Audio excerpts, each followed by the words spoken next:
ओम नमो भगवते वासुदेवाय। श्रीमद् भागवत 90 दिनों की इस पावन यात्रा के 12वें दिन में आपका स्वागत है। आज हम पढ़ेंगे तीसरा स्कंद 24वें अध्याय से लेकर 26वें अध्याय तक, जिसमें श्री कपिल देव जी का जन्म, देवहूति के प्रश्न तथा भगवान कपिल द्वारा भक्ति योग की महिमा का वर्णन और भिन्न भिन्न तत्वों की उत्पत्ति का विवरण मिलता है। आइए मिलकर भगवान श्री कृष्ण की कथाओं का श्रवण करें और जीवन को धन्य बनाएं। 24वां अध्याय श्री कपिल देव जी का जन्म। श्री मैत्रेय जी कहते हैं, उत्तम गुणों से सुशोभित मनु कुमारी देवहूति ने जब ऐसी वैराग्य युक्त बातें कही, तब कृपालु कदर मुनि को भगवान विष्णु के कथन का स्मरण हो आया और उन्होंने उससे कहा, करदम जी बोले, दोष रहित राजकुमारी, तुम अपने विषय में इस प्रकार खेद ना करो। तुम्हारे गर्भ में अविनाशी भगवान विष्णु शीघ्र ही पधारेंगे। प्रिय, तुमने अनेक प्रकार के व्रतों का पालन किया है, अतः तुम्हारा कल्याण होगा। अब तुम संयम, नियम, तप और दान आदि करती हुई श्रद्धा पूर्वक भगवान का भजन करो। इस प्रकार आराधना करने पर श्री हरि तुम्हारे गर्भ से अवतीर्ण होकर मेरा यश बढ़ावेंगे और ब्रह्म ज्ञान का उपदेश करके तुम्हारे हृदय की अहंकार में ग्रंथि का छेदन करेंगे। श्री मैत्रेय जी कहते हैं, विदुर जी, प्रजापति करदम के आदेश में गौरव बुद्धि होने से देवहूति ने उस पर पूर्ण विश्वास किया और वह निर्विकार जगत गुरु भगवान श्री पुरुषोत्तम की आराधना करने लगी। इस प्रकार बहुत समय बीत जाने पर भगवान मधुसूदन करदम जी के वीर्य का आश्रय ले उसके गर्भ से इस प्रकार प्रकट हुए जैसे काष्ठ में से अग्नि। उस समय आकाश में मेघ जल बरसाते हुए गरज गरज कर बाजे बजाने लगे, गंधर्व गण गान करने लगे और अप्सराएं आनंदित होकर नाचने लगी।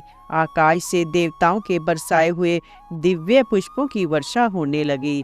सब दिशाओं में आनंद छा गया। जलाशयों का जल निर्मल हो गया और सभी जीवों के मन प्रसन्न हो गए।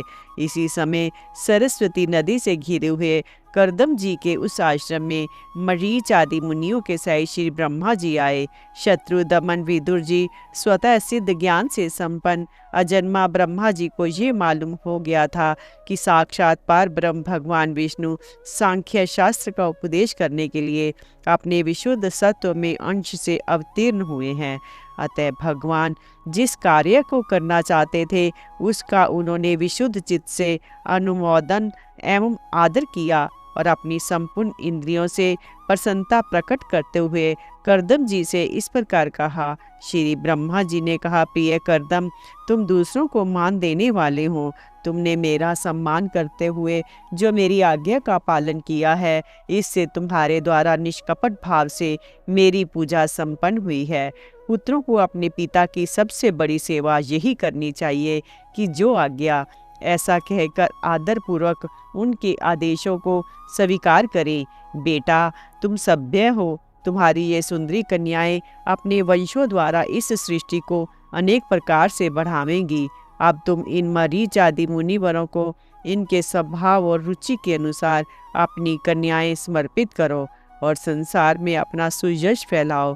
मुने, मैं जानता हूँ जो संपूर्ण प्राणियों की निधि है, उनके अभीष्ट मनोरथ पूर्ण करने वाले हैं।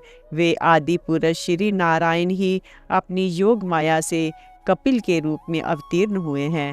फिर देवहूति से बोले, राजकुमारी, सुनहरे बाल, कमल जैसे विशाल नेत्र और कमल अंकित चरण कमलों वाले शिशु के रूप में कैटभासुर को मारने वाले साक्षात श्री हरि ने ज्ञान विज्ञान द्वारा कर्मों की वासनाओं का मूलोच्छेदन करने के लिए तेरे गर्भ में प्रवेश किया है। ये अविद्या जनित मोह की ग्रंथियों को काटकर पृथ्वी में स्वच्छंद विचरेंगे। ये सिद्ध गणों के स्वामी और सांख्य आचारों के भी माननीय होंगे। लोक में तेरी कीर्ति का विस्तार करेंगे और कपिल नाम से विख्यात होंगे। श्री मैत्रेय जी कहते हैं, विदुर जी, जगत की सृष्टि करने वाले ब्रह्मा जी उन दोनों को इस प्रकार आश्वासन देकर नारद और सनकादिक को साथ ले हंस पर चढ़कर ब्रह्मलोक को चले गए। ब्रह्मा जी के चले जाने पर करदम जी ने उनकी आज्ञा अनुसार मरीच आदि प्रजापतियों के साथ अपनी कन्याओं का विधि पूर्वक विवाह कर दिया। उन्होंने अपनी कला नाम की कन्या मरीचि को, अनसुआ अत्रि को, श्रद्धा अंगिरा को और हवरीभू पुलसत को समर्पित की। पुलह को उनके अनुरूप गति नाम की कन्या दी। क्रतु के साथ परम साध्वी क्रिया का विवाह किया। भृगु जी को ख्याति और वशिष्ठ जी को अरुधंती समर्पित की। अर्थवा ऋषि को शांति नाम की कन्या दी, जिससे यज्ञ कर्म का विस्तार किया जाता है। कर्दम जी उन विवाहित ऋषियों का उनकी पत्नियों के सहित खूब सत्कार किया। विदुर जी इस प्रकार विवाह हो जाने पर वे सब ऋषि कर्दम जी की आज्ञा ले अति आनंद पूर्वक अपने अपने आश्रमों को चले गए। कर्दम जी ने देखा कि उनके यहाँ साक्षात देवादिदेव श्री हरि ने ही अवतार लिया है, तो वे एकांत में उनके पास गए। उन्हें प्रणाम करके इस प्रकार कहने लगे, अहो, मैंने अपने पाप कर्मों के कारण इस दुखमय संसार में नाना प्रकार से पीड़ित होते हुए पुरुषों पर देवगण तो बहुत काल बीतने पर प्रसन्न होते हैं, किंतु जिनके स्वरूप को योगी जन अनेकों जन्मों के साधन से सिद्ध हुई सुदृढ़ समाधि के द्वारा एकांत में देखने का प्रयत्न करते हैं, अपने भक्तों की रक्षा करने वाले वे ही श्री हरि हम विषय लालुपों के द्वारा होने वाली अपनी अवज्ञा का कुछ भी विचार न कर आज हमारे घर अवतीर्ण हुए हैं। आप वास्तव में अपने भक्तों का मान बढ़ाने वाले हैं।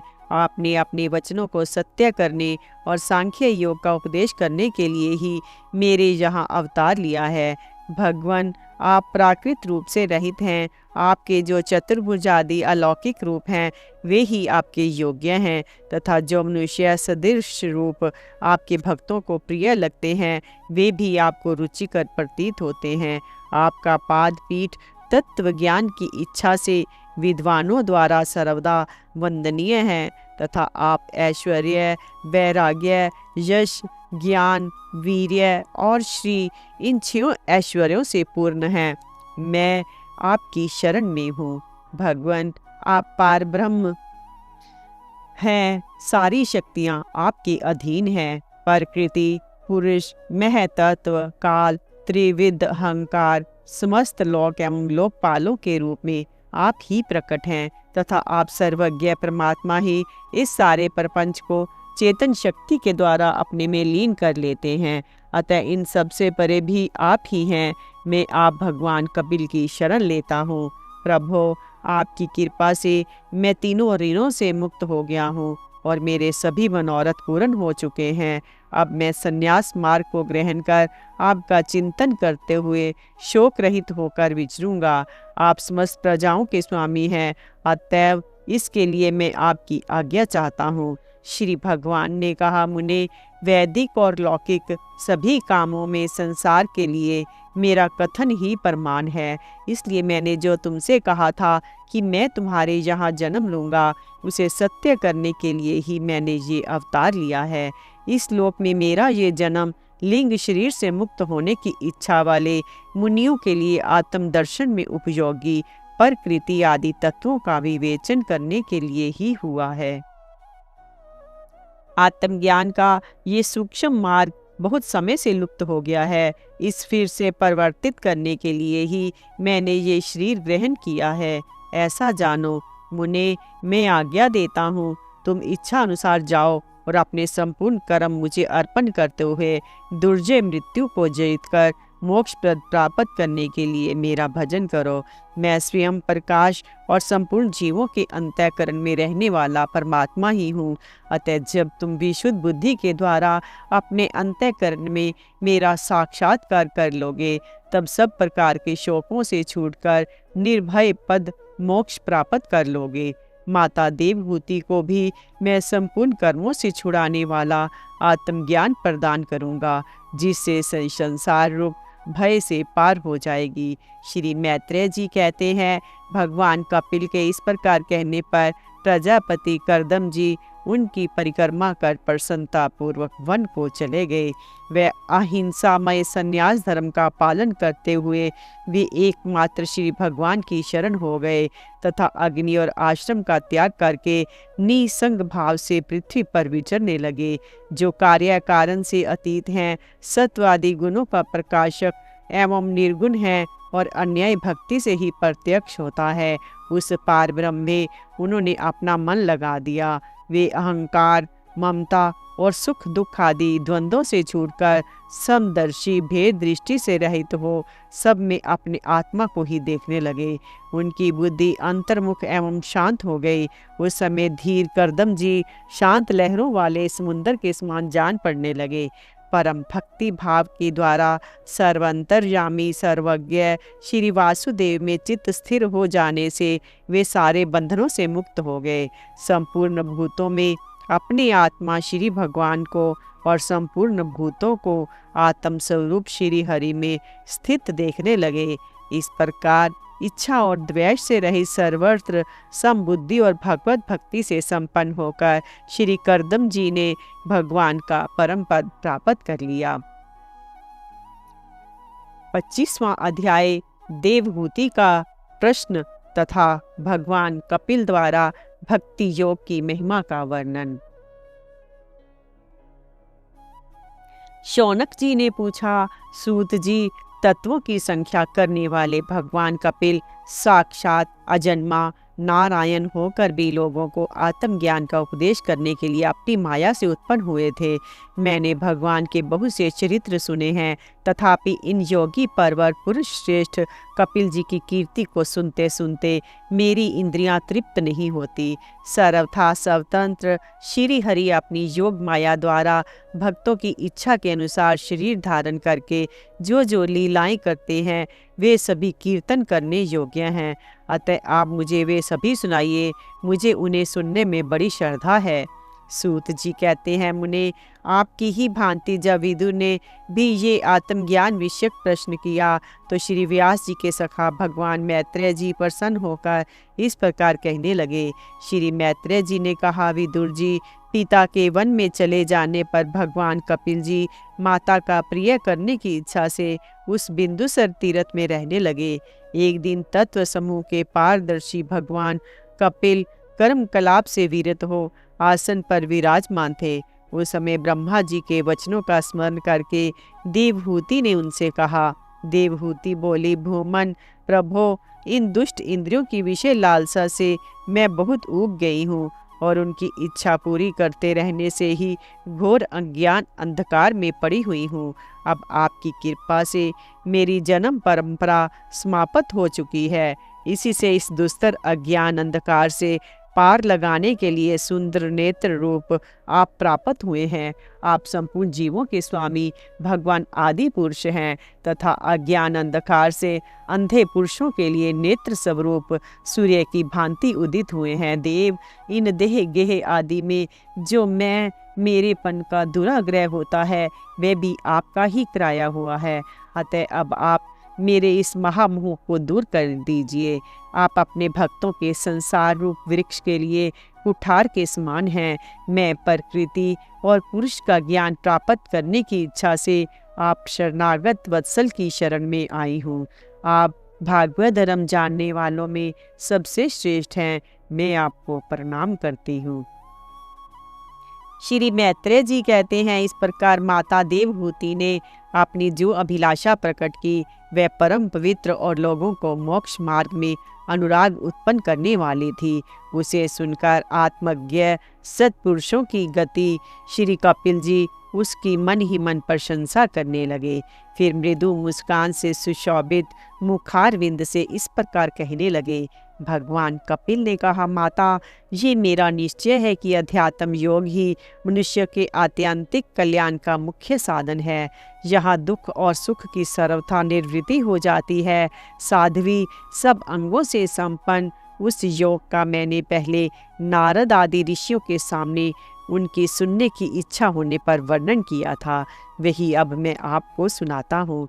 इस जीव के बंधन और मोक्ष का कारण मन ही माना गया है। विषयों में आसक्त होने पर वह बंधन का हेतु होता है और परमात्मा में अनुरक्त होने पर वही मोक्ष का कारण बन जाता है।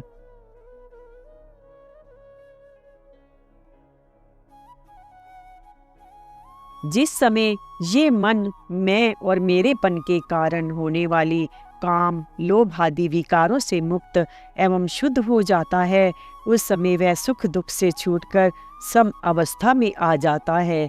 तब जीव अपनी ज्ञान, वैराग्य और भक्ति से युक्त हृदय से आत्मा को प्रकृति से परे एकमात्र अद्वितीय भेद रहित स्वयं प्रकाश, सूक्ष्म, अखंड और उदासीन, सुख दुख शून्य देखता है तथा प्रकृति को शक्तिहीन अनुभव करता है।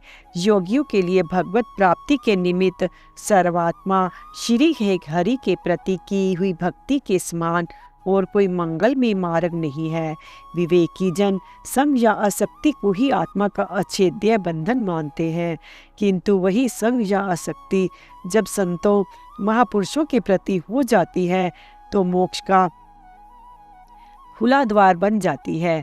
जो लोग सहनशील, दयालु, समस्त देहधारियों के अकारण हेतु किसी के प्रति भी शत्रु भाव ना रखने वाले, शांत सरल स्वभाव और सत्पुरुषों का सम्मान करने वाले होते हैं, जो मुझ में अन्याय भाव से सुदृढ़ प्रेम करते हैं, मेरे लिए संपूर्ण कर्म तथा अपने सगे संबंधियों को भी त्याग देते हैं और मेरे प्रायण रहकर मेरी पवित्र कथाओं का श्रवण कीर्तन करते हैं तथा मुझ में ही चित्त लगाए रहते हैं, उन भक्तों को संसार के तरह तरह के ताप कोई कष्ट नहीं पहुंचाते हैं। साध्वी, ऐसे ऐसे सर्व संग परित्यागी महापुरुष ही साधु होते हैं। तुम्हें उन्हीं के संग की इच्छा करनी चाहिए, क्योंकि वे आसक्ति से उत्पन्न सभी दोषों को हर लेने वाले हैं। सत्पुरुषों के समागम से मेरे पराक्रमों का यथार्थ ज्ञान कराने वाली तथा हृदय और कानों को प्रिय लगने वाली कथाएं होती हैं। उनका सेवन करने से शीघ्र ही मोक्ष मार्ग में श्रद्धा, प्रेम और भक्ति का क्रमशः विकास होगा। फिर मेरी सृष्टि आदि लीलाओं का चिंतन करने से प्राप्त हुई भक्ति के द्वारा लौकिक एवं पारलौकिक सुखों में वैराग्य हो जाने पर मनुष्य सावधानता पूर्वक योग के भक्ति प्रधान सरल उपायों से समाहित होकर मनोनिग्रह के लिए यत्न करेगा। इस प्रकार प्रकृति के गुणों से उत्पन्न हुए शब्द आदि विषयों का त्याग करने से, वैराग्य युक्त ज्ञान से, योग से और मेरे प्रति की हुई सुदृढ़ भक्ति से मनुष्य मुझ अपने अंतरात्मा को इस देही में प्राप्त कर लेता है। देवहूति ने कहा, भगवान, आपकी समुचित भक्ति का स्वरूप क्या है और मेरी जैसी अबलाओं के लिए कैसी भक्ति ठीक है, जिससे कि मैं सहज में ही आपके निर्वाण पद को प्राप्त कर सकूं। निर्वाण स्वरूप प्रभो, जिसके द्वारा तत्व ज्ञान होता है और जो लक्ष्य को बेधने वाली बाण के समान भगवान की प्राप्ति कराने वाला है, वे आपका कहा हुआ योग कैसा है और उसके कितने अंग हैं?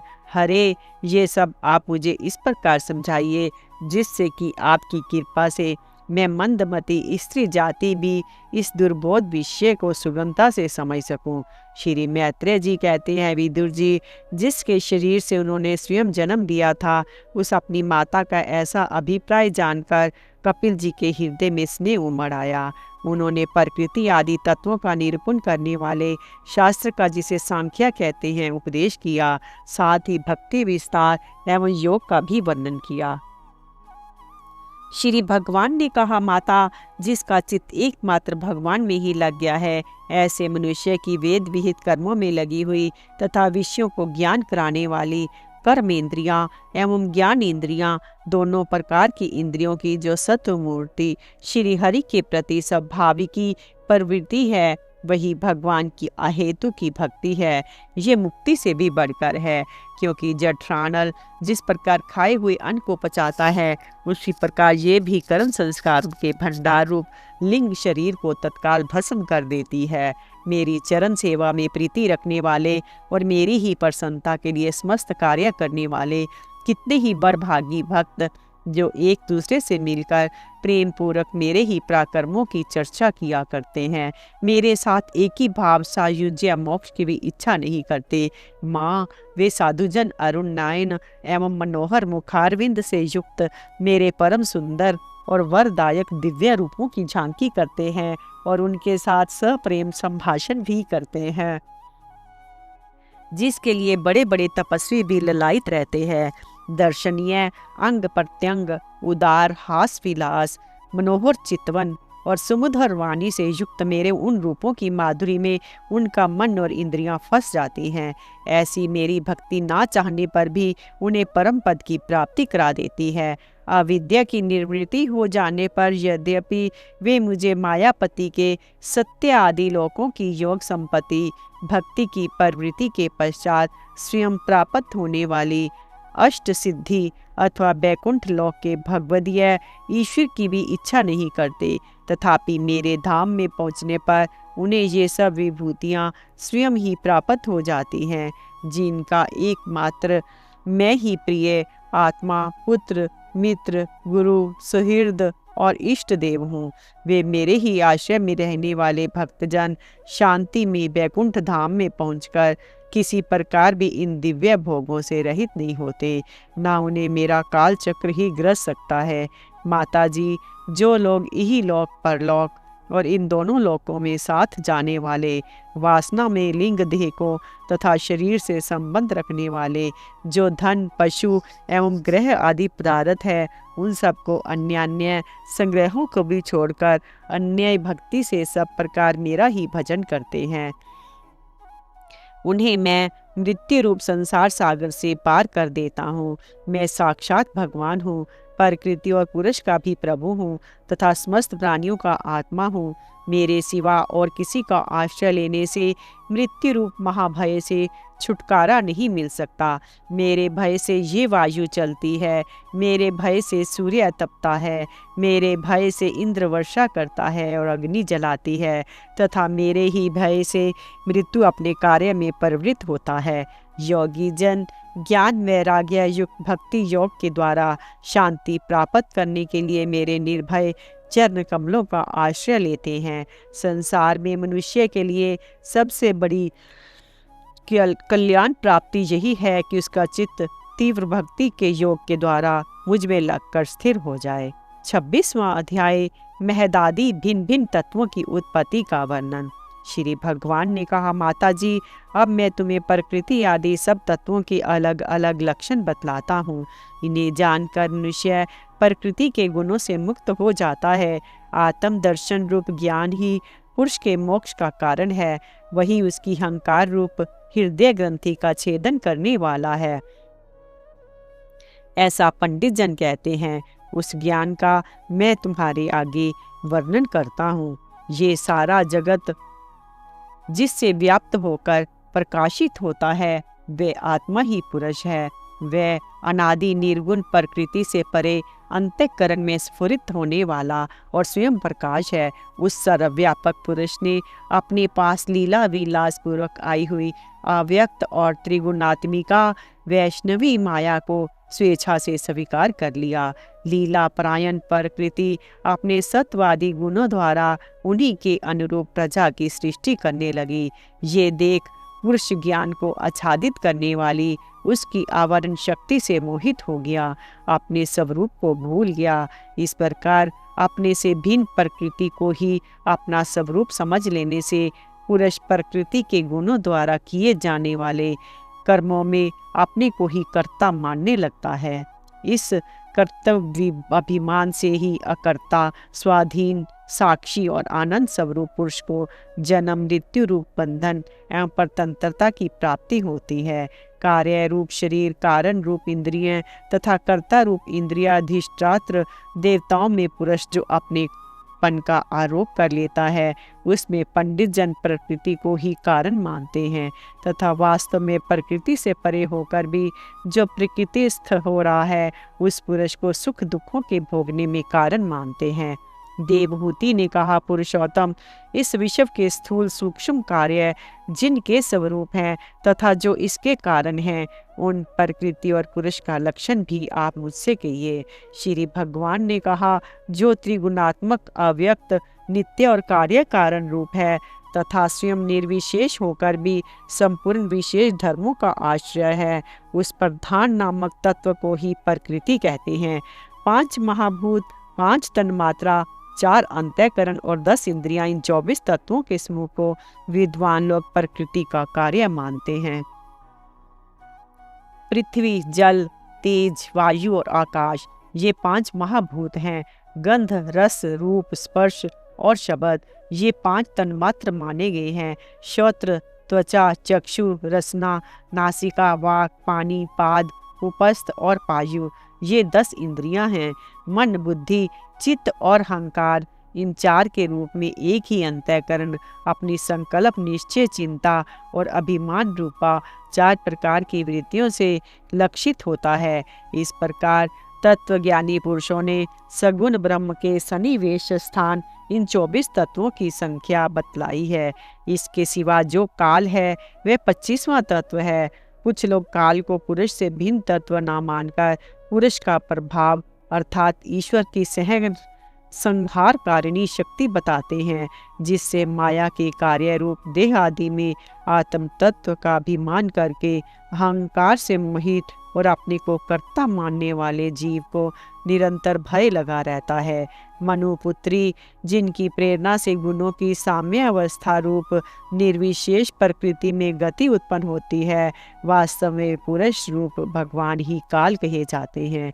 इस प्रकार जो अपनी माया के द्वारा सब प्राणियों के भीतर जीव रूप से और बाहर काल रूप से व्याप्त है, वे भगवान ही 25वें तत्व हैं। जब परम पुरुष परमात्मा ने जीवों के अदृष्ट वश शोभ को प्राप्त हुई संपूर्ण जीवों की उत्पत्ति स्थान रूप अपनी माया से चित शक्ति रूप वीर्य स्थापित किया, तो उसमें तेजो में महतत्व उत्पन्न हुआ। लय, विक्षेप आदि रहित तथा जगत के अंकुर रूप इस महतत्व ने अपने में स्थित विश्व को प्रकट करने के लिए अपने स्वरूप को आच्छादित करने वाले प्रलयकालीन अंधकार को अपने ही तेज में पी लिया। जो सत्व गुण में स्वच्छ, शांत और भगवान की उपलब्धि का स्थान रूप चित्त है, वही महतत्व है और उसी को वासुदेव कहते हैं। जिस प्रकार पृथ्वी आदि अन्य पदार्थों के संसर्ग से पूर्व जल अपनी स्वाभाविक फेन तरंग आदि रहित अवस्था में अत्यंत स्वच्छ, विकार शून्य एवं शांत होता है, उसी प्रकार अपनी स्वभाव की अवस्था की दृष्टि से स्वच्छ तब, अविकारी तब और शांत तब यही वृत्तियों सहित चित्त का लक्षण कहा गया है। तदंतर भगवान की वीर्य रूप चित्त शक्ति से उत्पन्न हुए महतत्व के विकृत होने पर उससे क्रिया शक्ति प्रधान अहंकार उत्पन्न हुआ। वह वैकारिक तेजस और तामस भेद से 3 प्रकार का है। उसी से क्रमशः मन, इंद्रियां और पंच महाभूतों की उत्पत्ति हुई। इस भूत, इंद्रियां और मन रूप अहंकार को ही पंडित जन साक्षात संकर्षण नामक सहस्त्र सिर वाले अनंत देव कहते हैं। इस अहंकार का देवता रूप से कर्तृत्व, इंद्रिय रूप से कारणत्व और पंचभूत रूप से कार्यत्व लक्षण है तथा सत्व आदि गुणों के संबंध से शांतव, घोरत्व और मूढ़त्व भी इसी के लक्षण हैं।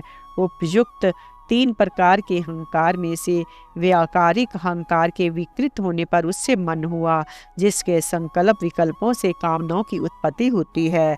ये मन तत्व ही इंद्रियों के अधिष्ठाता अनिरुद्ध के नाम से प्रसिद्ध है। योगी जन शरतकालीन नील कमल के समान श्याम वर्ण वाले इन अनिरुद्ध जी को शनय शनय मन को वशीभूत करके आराधना करते हैं। साध्वी फिर तेजस अहंकार से विकार होने पर उससे बुद्धि तत्व उत्पन्न हुआ। वस्तु का सफोरन रूप विज्ञान और इंद्रियों के व्यापार में सहायक होना, पदार्थों का विशेष ज्ञान करना, ये बुद्धि के कार्य हैं। वृत्तियों के भेद से संशय, विपर्य, विपरीत ज्ञान, निश्चय, स्मृति और निद्रा भी बुद्धि के ही लक्षण हैं। ये बुद्धि तब ही प्रद्युम्न है। इंद्रियां भी तेजस अहंकार का ही कार्य है। कर्म और ज्ञान के विभाग से उनके कर्म इंद्रियां और ज्ञान इंद्रियां 2 भेद हैं। इनमें कर्म प्राण की शक्ति है और ज्ञान बुद्धि की। भगवान की चेतन शक्ति की प्रेरणा से तामस अहंकार के विकृत होने पर उससे शब्द तन्मात्र का प्रादुर्भाव हुआ। शब्द तन्मात्र से आकाश तथा शब्द का ज्ञान कराने वाली श्रोत्रेंद्रियां उत्पन्न हुई। अर्थ का प्रकाशक होना, ओट में खड़े हुए वक्ता का भी ज्ञान करा देना और आकाश का सूक्ष्म रूप होना, विद्वानों के मत में यही शब्द के लक्षण है।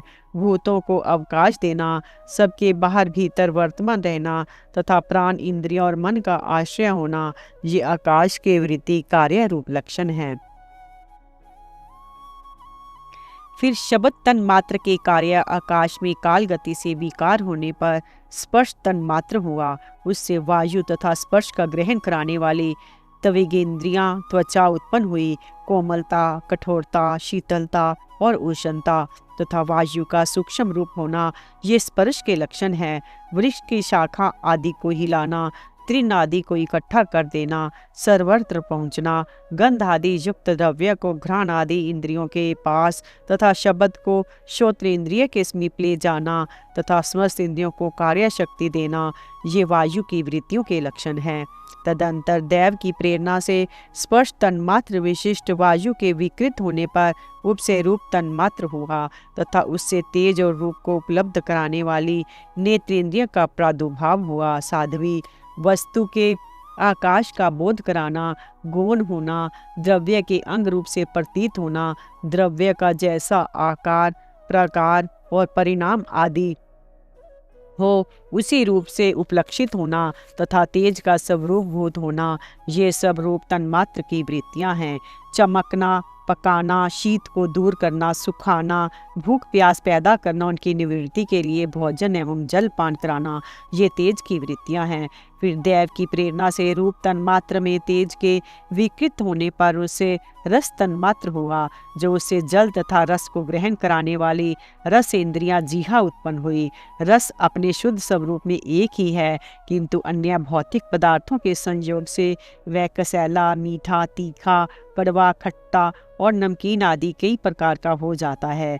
गीला करना, मिट्टी आदि को पिंडाकार बना देना, तृप्त करना, जीवित रखना, प्यास बुझाना, पदार्थों को मृदु कर देना, ताप की निवृत्ति करना, कूप आदि में से निकाल लिए जाने पर वहाँ बार बार पुनः प्रकट हो जाना, ये जल की वृत्तियाँ हैं। इसके पश्चात देव प्रेरित रस स्वरूप जल के विकृत होने पर उसके गंध तन मात्र हुआ और उससे पृथ्वी तथा गंध को ग्रहण कराने वाली घ्राण इंद्रियां प्रकट हुई। गंध एक ही है, तथापि परस्पर मिले हुए द्रव्य भागों की न्यूनाधिकता से वह मिश्रित गंध, दुर्गंध, सुगंध, मृदु, तीव्र और अमल, खट्टा आदि अनेक प्रकार का हो जाता है।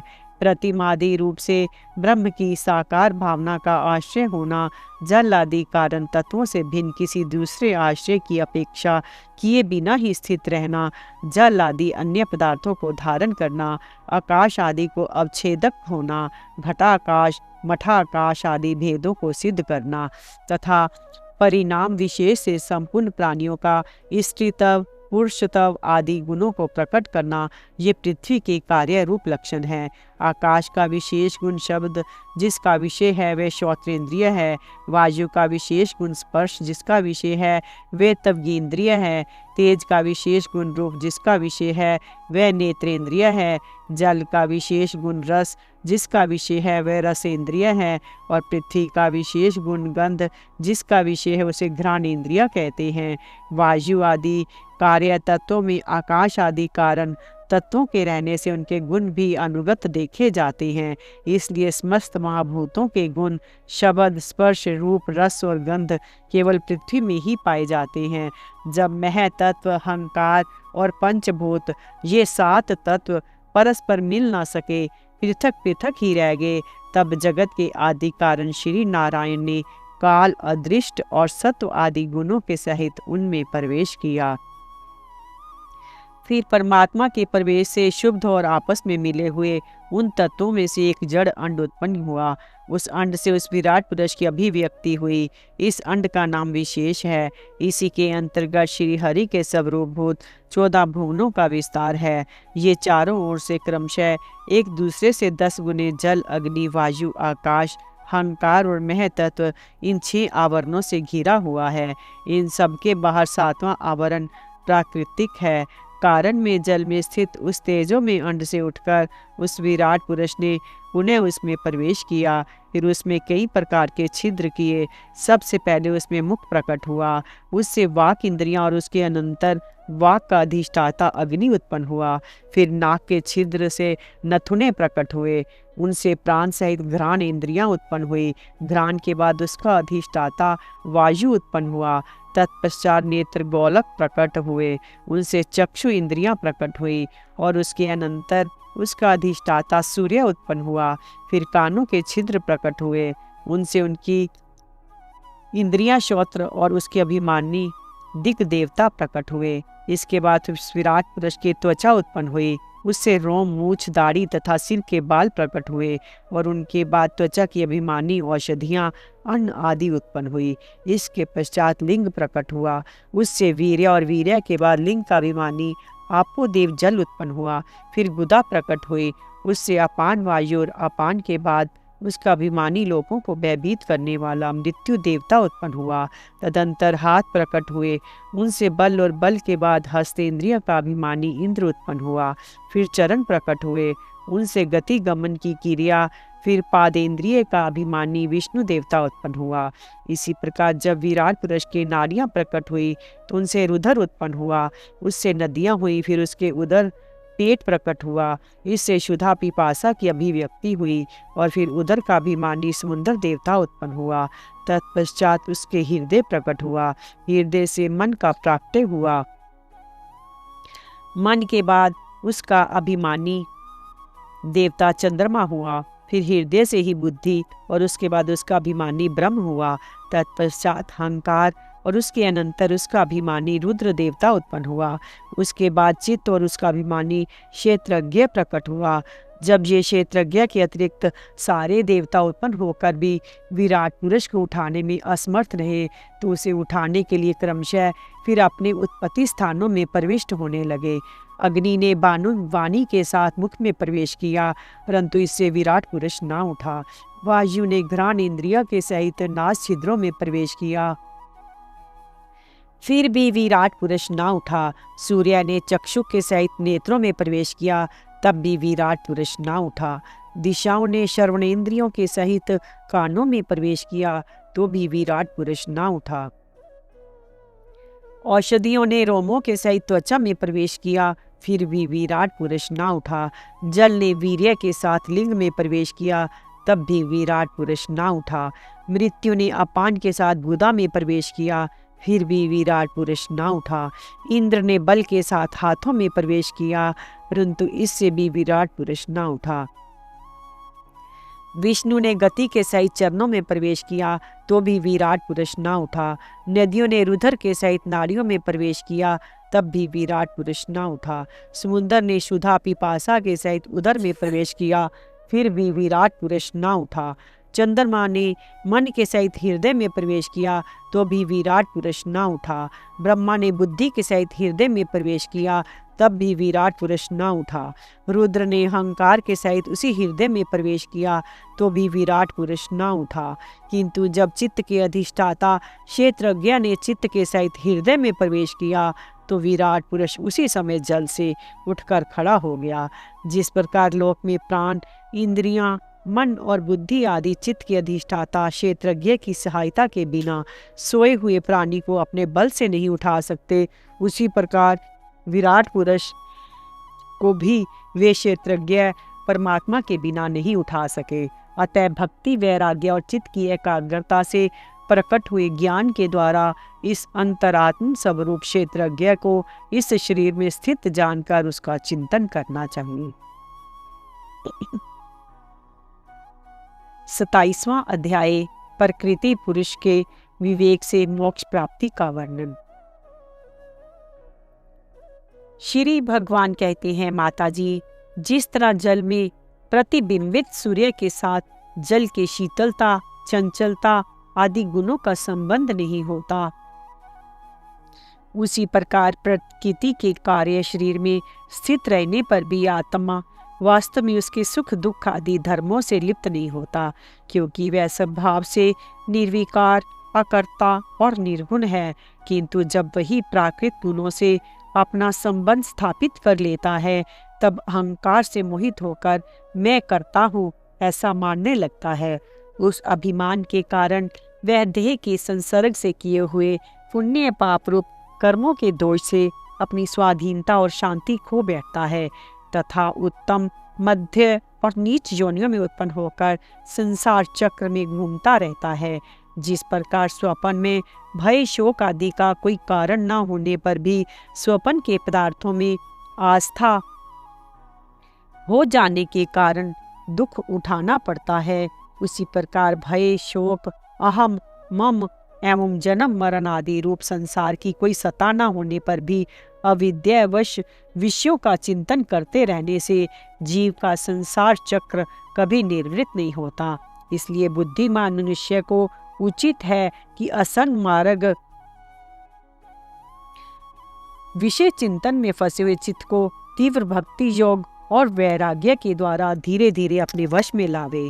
यम आदि योग साधनों के द्वारा श्रद्धा पूर्वक अभ्यास चित्त को बारंबार एकाग्र करते हुए मुझ में सच्चा भाव रखने, मेरी कथा श्रवण करने, समस्त प्राणियों में सद्भाव रखने, किसी से द्वेष रखने, किसी से वैर ना करने, आसक्ति के त्याग, ब्रह्मचर्य, मौन व्रत और बलिष्ठ अर्थात भगवान को समर्पित किए हुए सब धर्म से जिसे ऐसी स्थिति प्राप्त हो गई है कि प्रारब्ध के अनुसार जो कुछ मिल जाता है उसी में संतुष्ट रहता है, परिमित भोजन करता है, सदा एकांत में रहता है, शांत स्वभाव है, सबका मित्र है, दयालु और धैर्यवान है, प्रकृति और पुरुष के वास्तविक स्वरूप के अनुभव से प्राप्त हुए तत्व ज्ञान के कारण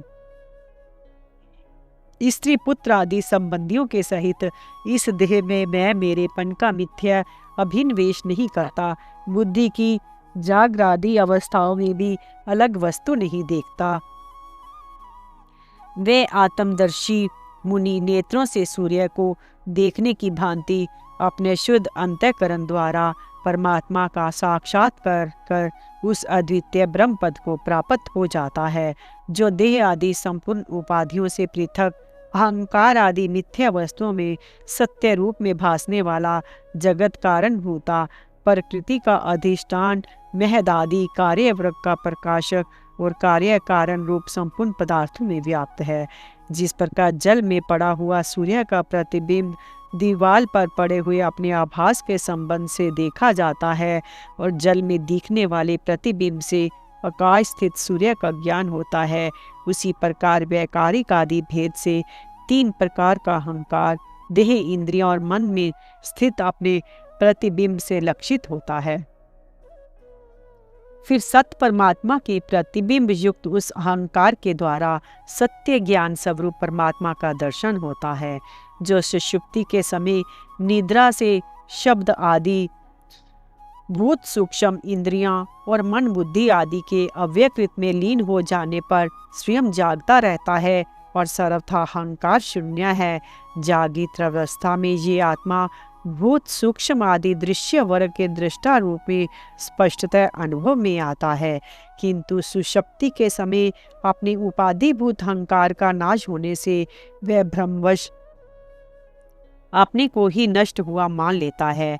जिस प्रकार धन का नाश हो जाने पर मनुष्य अपने को भी नष्ट हुआ मानकर अत्यंत व्याकुल हो जाता है, उसी प्रकार वह भी अत्यंत विवश होकर नष्टवत हो जाता है।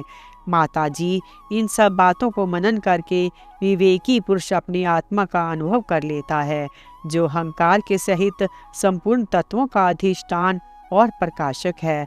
देवहूति ने पूछा, प्रभो, पुरुष और प्रकृति दोनों ही नित्य एक दूसरे के आश्रय से रहने वाले हैं, इसलिए प्रकृति तो पुरुष को कभी छोड़ ही नहीं सकती। ब्राह्मण, जिस प्रकार गंध और पृथ्वी तथा रस और जल की पृथक पृथक स्थिति नहीं हो सकती, उसी प्रकार पुरुष और प्रकृति भी एक दूसरे को छोड़कर नहीं रह सकते।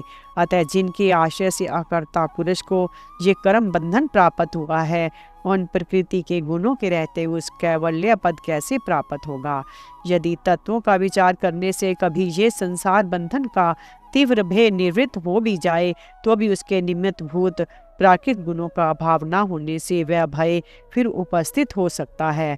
श्री भगवान ने कहा, माता जी, जिस प्रकार अग्नि का उत्पत्ति स्थान अरणि अपने से ही उत्पन्न अग्नि से जलकर भस्म हो जाती है, उसी प्रकार निष्काम भाव से किए हुए सब धर्म पालन द्वारा अंतःकरण शुद्ध होना शुद्ध होने से बहुत समय तक भगवत कथा श्रवण द्वारा पुष्ट हुई मेरी तीव्र भक्ति से, तत्व साक्षात्कार कराने वाले ज्ञान से, प्रबल वैराग्य से, व्रत नियम आदि के सहित किए हुए ध्यानाभ्यास से और चित्त की प्रगाढ़ एकाग्रता से पुरुष की प्रकृति अविद्या दिन रात क्षीण होती हुई धीरे धीरे लीन हो जाती है। फिर नित्य प्रति दोष दिखने से भोग कर त्यागी हुई वह प्रकृति अपने स्वरूप में स्थित और स्वतंत्र बंधन मुक्त हुए उस पुरुष का कुछ भी नहीं बिगाड़ सकती। जैसे सोए हुए पुरुष को स्वप्न में कितने ही अनर्थों का अनुभव करना पड़ता है, किंतु जग पड़ने पर उसे उन स्वप्न के अनुभवों से किसी प्रकार का मोह नहीं होता, उसी प्रकार जिसे तत्व ज्ञान हो गया और जिन निरंतर मुझ में ही मन लगाए रहता है, उस आत्माराम मुनि का प्रकृति कुछ भी नहीं बिगाड़ सकती। जब मनुष्य अनेकों जन्मों में बहुत समय तक इस प्रकार आत्मचिंतन में ही निमग्न रहता है, तब उसे ब्रह्मलोक पर्यंत सभी प्रकार के भोगों से वैराग्य हो जाता है। मेरा वह धैर्यवान भक्त मेरी ही महती कृपा से तत्व ज्ञान प्राप्त करके आत्म अनुभव के द्वारा सारे संशयों से मुक्त हो जाता है। फिर लिंग देह का नाश होने पर एकमात्र मेरे ही आश्रित अपने स्वरूपभूत कैवल्य संज्ञक मंगलमय पद को सहज में ही प्राप्त कर लेता है, जहाँ पहुँचने पर योगी फिर लौटकर नहीं आता। माता जी, यदि योगी का चित्त योग साधना से बड़ी हुई मायामयी अनिमा आदि सिद्धियों में, जिनकी प्राप्ति का योग के सिवा दूसरा कोई साधन नहीं है, नहीं फंसता, तो उसे मेरा ये अविनाशी परम पद प्राप्त होता है, यहाँ मृत्यु की कुछ भी दाल नहीं गलती।